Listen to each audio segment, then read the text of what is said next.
하나님 아버지, 세상 살면서 알고 모르겠지만 죄가 참 많습니다. 이 시간 하나님 말씀으로 저희들이 머리에서 발끝까지 정결함을 덧입고자 합니다. 우리의 마음이 하나님 말씀을 받기 합당한 옥토밭이 되게 하여 주시옵소서. 말씀을 받으면서 조금씩이지만 더 예수님을 닮아가는 그런 멋진 현장 되게 하여 주시옵소서. 예수님의 이름으로 기도하옵나이다. 아멘.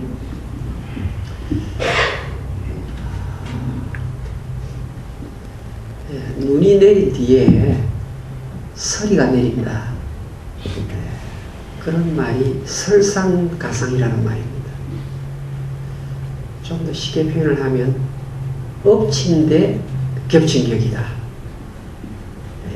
우리 예수 믿는 사람들도 이 땅을 살다 보면 그런 경우를 많이 만납니다. 근데 오늘 우리 읽은 성경에 나오는 나인성 과부가 바로 그런 형편에 처해 있던 여자였습니다. 우리는 오늘 성경을 통해서 이 여자를 주목해 볼 필요가 있습니다. 성경은 부부와 함께 살 때 즐거움이 있다, 그렇게 적어놨습니다. 전도서 9장 9절의 말씀인데, 한 남자와 한 여자가 결혼해서 살면 부부의 즐거움이 있다, 그렇게 적어놓았는데 어느 순간인가 남편이 세상을 떠났습니다. 그래서 부부의 낙을 잃어버린 여인이에요.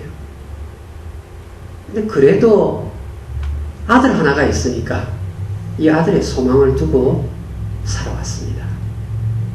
근데 여기에 나오는 이 청년은 사실은 결혼 정년기에 해당되는 총각이에요.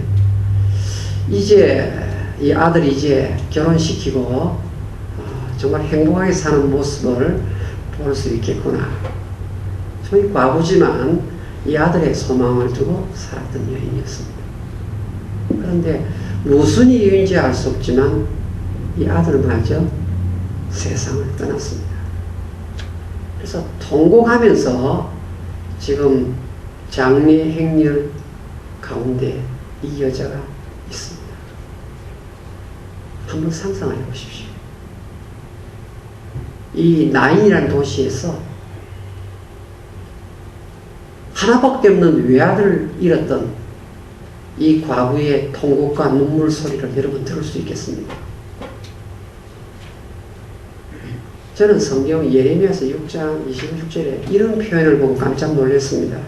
거기에 어떤 표현이 나오는가 하면, 사람이 이 땅에서 가지는 눈물과 통곡 중에서 가장 아픈 통곡이 하나밖에 없는 아들이 세상을 떠날 때다. 예레미야 6장 26절에 그렇게 적어놨습니다. 그래서 옷을 찢고 제 가운데 뒹구는 이 장면을 독자를 잃은 슬픔이라고 말합니다. 그래서 인간이 가질 수 있는 가장 아픔 중에 하나가 아들 하나밖에 없는데 그 아들이 세상을 부모보다 먼저 떠나게 되었을 때, 이것을 가장 큰 아픔이라고 말하는데, 오늘 성경에 나오는 이 여인이 바로 그 아픔을 겪고 있었습니다. 그런데 예수님께서 이 나인성을 향해서 걸어 들어오고 계셨습니다. 한쪽은 장례 행렬인데 나인성 바깥에 있는 묘지 한 20분 정도의 거리를 향하여 상례 행렬이 빠져나가고, 그런데 그 순간 또 바깥에서 예수님이 나인성을 향해서 들어오는 것입니다. 여러분, 이때 사탄이 얼마나 의기양양하게 폼을 잡고 장례 행렬을 지도하고 있었겠습니까? 사탄이 쓸 수 있는 최고의 큰 무기가 사망이거든요. 죽음이지 않습니까? 휘파람을 부르고 지금 사탄이 장례를 앞장서서 나가고 있는데, 예수님이 지금 정면으로 나인성을 향하여 저벅저벅 걸어오시고 계십니다.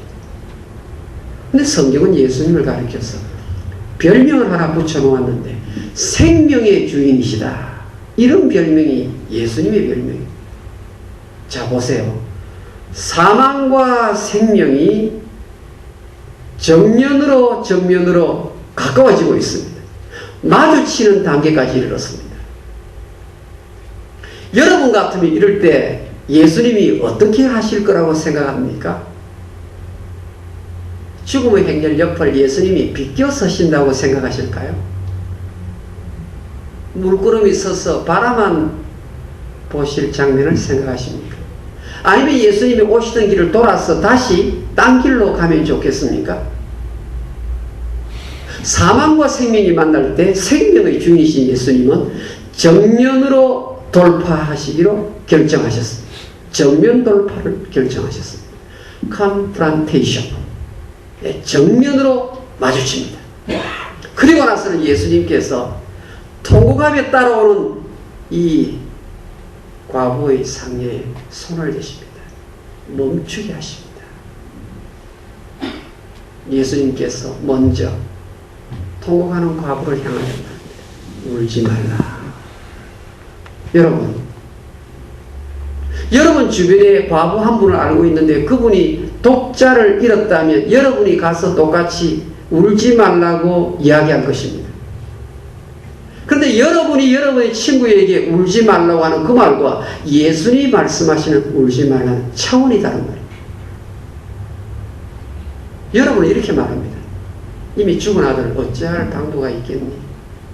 너라도 이제 밥을 먹고 정신을 차려야 되지 않겠는가? 여러분, 아마 주변에 동네 이웃 사람 가운데는 이런 사람도 있었을 것입니다.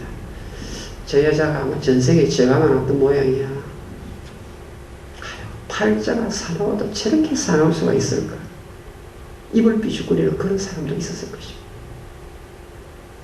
또 울지 말라고 위로하는 사람도 있었겠죠.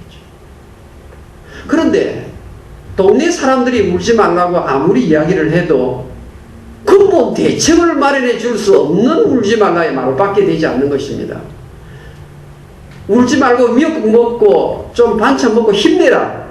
그런데 아들이 죽었는데 다른 방법 없지 않습니까? 근데 예수님께서는 근본적인 원인을 해결하시면서 울지 말라고 하시는 것입니다. 울지 말라. 그리고는 관에 손을 대시고요. 청년아, 내가 네게 말하노니 일어나라. 그 순간 죽었던 이 청년이 벌떡 일어났습니다. 일어나서 말도 합니다.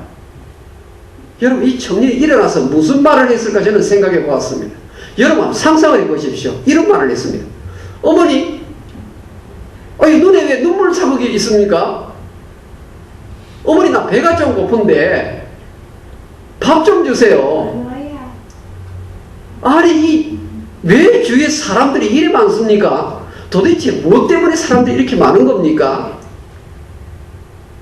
여러분, 이 과부의 눈에서 흐르는 그 눈물방울들이 이제는 기쁨의 자국으로 바뀌어진 것 같습니다.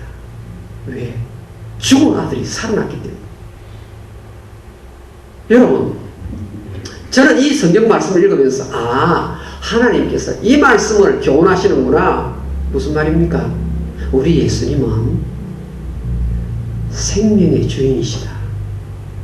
그것을 이 누가를 통해서 일러주시는 내용입니다.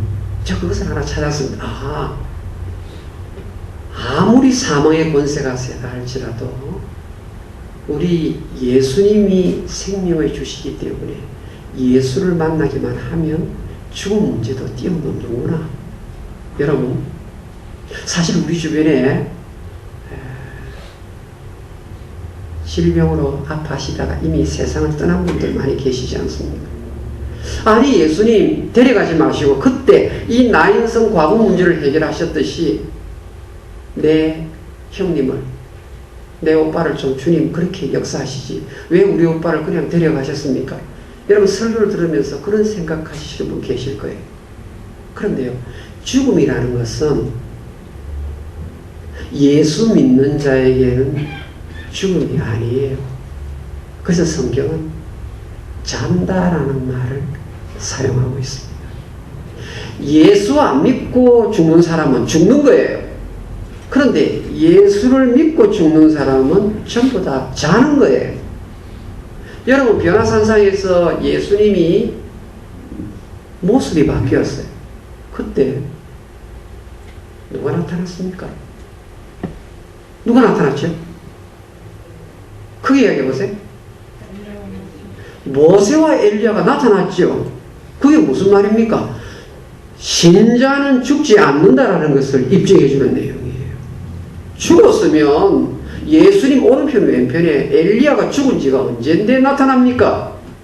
모세가 언제 사람인데 예수님 왼편에 모세가 나타나고 오른편에 엘리야가 나타납니까? 그러니까 요단강 건너가 만나니 죽음이라는 것은 육체를 갖고 있는 한 이 땅에서 다음 과정으로 지나는 겁니다. 하나의 과정에 지나지 않아요. 사람이 죄를 갖고 태어나기 때문에 늙습니다. 여러분, 제가 어제 결혼식 참여를 했는데요. 결혼식에 가니까 많은 분들을 알게 되었어요.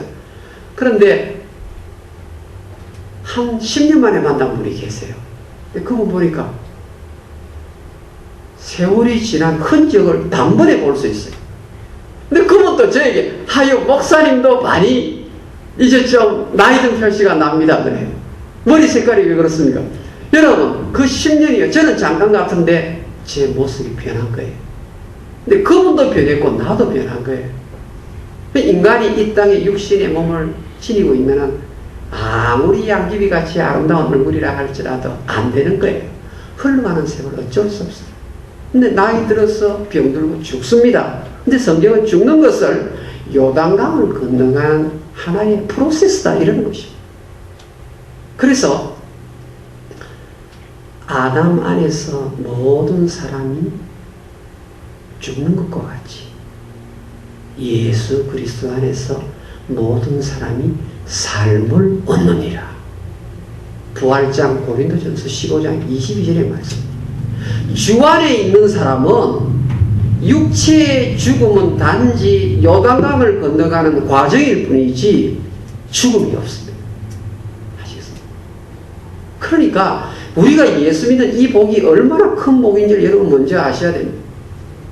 근데 저는 누가복음 오늘 7장의 나인성 과부의 죽은 아들을 고친 이야기를 보면서 예수님께서 한 가지 더 말씀해 주시는구나. 그것을 제가 깨달았어요. 생명의 주가 되시는 예수님이신데 한 가지 더 일러주는 것이 있어요. 그게 무엇인가 보니까요. 오늘 성경 한번 보세요. 자, 13절. 여러분 성경 한번 자세히 보세요. 누가복음 7장 13절에 또 특이한 표현이 하나 나와요. 누가복음 7장 13절 우리 같이 읽을까요? 시작. 주께서 과부를 보시고 불쌍히 여기사 울지 말라 하시고. 여러분, 여기에 예수님께서 과부를 보셨다라고 말씀하시는데 성경 안에는 예수님이 보셨다라는 말이 40군데가 넘어요. 40분 이상 나오는 표현. 예수님이 보셨다. 이 보통 보는 게 아니에요. 계속해서 이 말이 나와요. 그런데 예수님께서 어떤 사람을 보시는가 보니까 너무나 가슴 아픈 일로 인하여 통곡하고 페인으로 인하여 슬퍼하는 자를 예수님이 보신다는 사실입니다.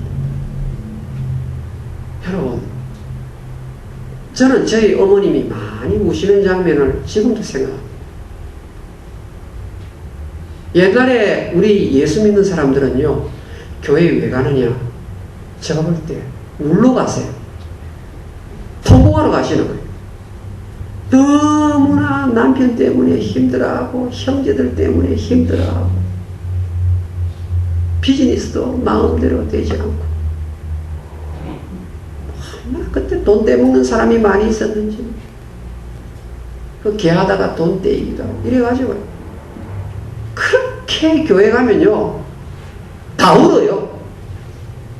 찬양대에서 찬양 부르다가 우시고, 설교 듣다가 우시고, 기도하다가 주여 주여 하다가 우시고, 또 서로 보면서 기도하라 그러면 서로 또 이렇게 짝지어놓으면 또 우시고, 아무튼 참 많이 우는 장면이 생각나요. 그렇게 하나님께서 그 눈물 흘렸던 한국교회 여러분의 부모님들을 보셨습니다. 그렇지만 세계 선교의 2등 국가가 우리 대한민국이에요. 그 조그마한 나라에서.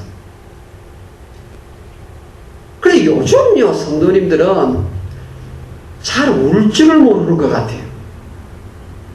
눈물이 안 나면 좀 안약이라도 사넣어서 울어야 될 것 같아요. 얼마나 자신만만한 분들이 많이 있는지, 빤들빤들한 분들이 많이 계십니다. 예수님의 십자가 사랑 이야기를 해도 도대체 울 생각을 안 하세요. 여러분, 이 질병 많은 세상, 이 험한 세상, 교통사고 많은 세상에 내가 이렇게 자동차를 몰고 교회 올 수 있다는 사실이 하나님의 은혜가 아니겠습니까, 여러분? 제가 오늘 아침에 교회 가서 이 책 한 권을, 누가복음을 쓴 어떤 분 책을 읽었는데요. 이 조셉이라는 분을 보니까요, 아들 삼형제가 있었는데, 난지 8개월 만에 죽었더라. 둘째 아들은 보니까 백혈병에 걸려가지고 12살에 죽었어요. 셋째 아들은 결혼정년인데 산에 스키장에 가서 스키 타다가 죽었어요. 여러분, 우리 주변에 이런 기막힌 사람들이 참 많습니다. 여러분, 한국이에요. 부산 외국어대학교 신입생 환영회 한다고. 아이들 전부 다 19살짜리. 고등학교 3학년 열심히 공부해가지고 이제 외국어대학교 경주 리조트에서 신입생 환영회 하는. 눈이 많이 와가지고 그 친구가 전쟁에 무너져가지고 죽었어. 근데 그 이번에 죽었던 여러분 자녀들의 아버지가 와서 울고 엄마가 와서 울고 하는 거 TV에 나오지 않았습니까?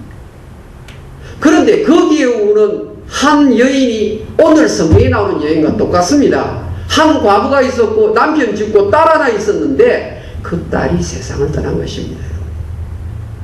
그리고 오늘 성경에 나오는 이 과부 이야기가 남의 이야기가 아니라 바로 이번에 경주 참사에 해당되는 그 과부의 어머니 이야기이기도 하고, 또 우리 주변에 있는 이야기이기도 하고, 나의 이야기일 수도 있는 것입니다.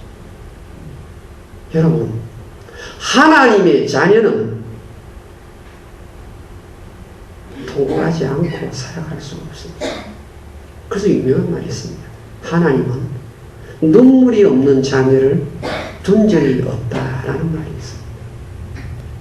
여러분, 이 땅에 살아가는 사람 치고 울지 않고 살아가는 분 있나요?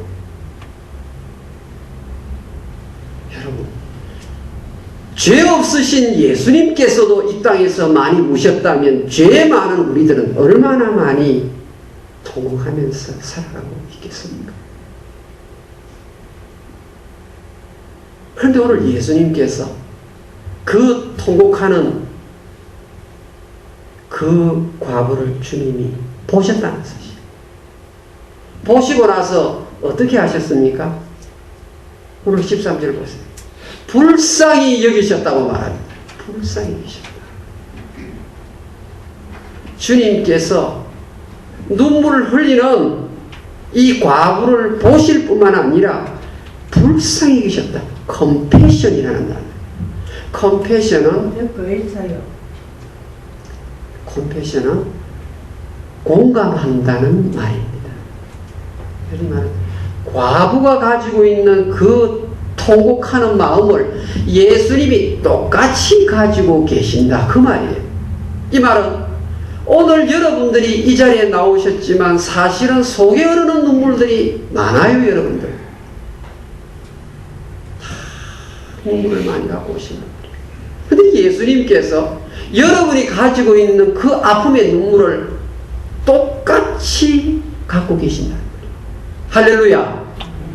여러분이 가지고 있는 쓰라림과 상처와 그 아픈 내용들을 예수님이 불쌍히 여기셨다. 심퍼티, 컴패션, 똑같은 마음을 예수님이 가지고 계신다고 말씀하십니다. 여러분, 다윗이 이 땅에 사는 동안 별로 잘못한 것도 없는데 그렇게 다윗을 찌르는 사람들이 많이 있었어요. 심지어 인물 좋은 압살롬이라는 아들까지 아버지의 목을 치겠다고 달려들었습니다. 사울 왕이 자기 장인어른인데 그렇게 괴롭혔습니다. 칼 들고 죽이겠다고 자기 딸을 보이고 난리예요. 너무너무 힘드니까 다윗이 밤에 잠을 자지 못하고 하나님 앞에 울면서 통곡을 합니다. 하나님, 하나님의 아들인 제가 손들고 하나님에 부르짖습니다. 그래서 잠 못 자고 밤에 손들고 하나님에게 울었어요. 시편에 보시면 다윗이 흘린 눈물이 너무나 많기 때문에 하나님, 내가 흘린 눈물을 유리병에 담은 것 한번 보십시오. 하나님이 다윗이 흘리는 눈물을 보셨습니다. 불쌍히 여기셨습니다. 그리고 어떻게 하신 줄 아십니까? 다윗이 띠고 있는 배띠, 슬픔을 상징하는 단어예요. 베옷을 벗겨서 춤추는 무도의 옷으로 바꾸어 주셨습니다. 다윗이 그렇게 통곡했던 슬픔을 기쁨으로 바꾸어 주셨습니다. 그것이 시편 30편 11절 말씀이에요. 우리 한번 찾아서 읽어보십시다. 시편 30편 11절 말씀 표시를 한번 해놓으십시오. 시편 30편 11절 우리 다 한번 열어보겠습니다. 이런 구절은 기억해 놓으시면 참 좋겠습니다.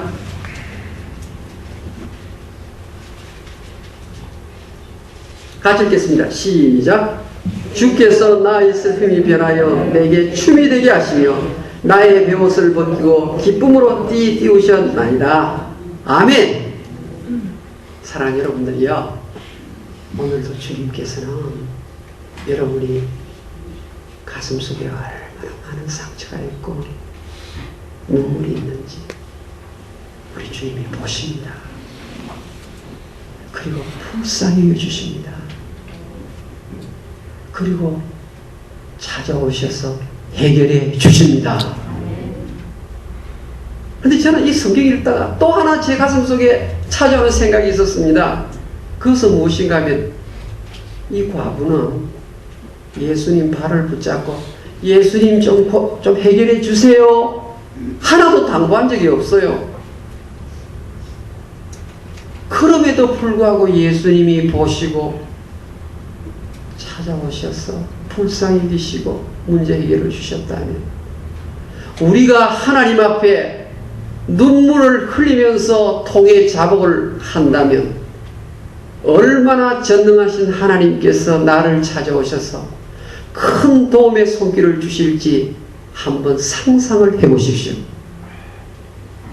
오늘 우리들은 너무나 하나님 앞에 흘리는 눈물이 적은 것 같습니다. 요즘은 울 줄 모르는 시대, 그런 시대를 저희들이 살아가는 것 같습니다. 오늘도 예수님 말씀하십니다.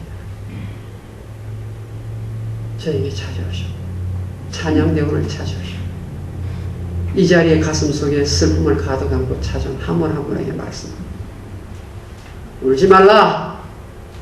내가 네게 말하노니 일어나라. 성경은 예레미야 31장 16절에 이런 비슷한 표현을 하나 남겨놓고 있습니다. 내 눈물 소리를 더 이상 내지 말라. 나에게 더 이상 슬픔의 호국 소리를 내지 말라. 내 장래에 소망이 있을 것이니라. 예레미야 31장 16절의 말씀. 오늘 이 자리에 참석하신 한 분 울지 말라. 청년아, 내가 네게 일어나라. 오직 이 말씀에만 소망을 두시기를 주의 이름으로 축원합니다.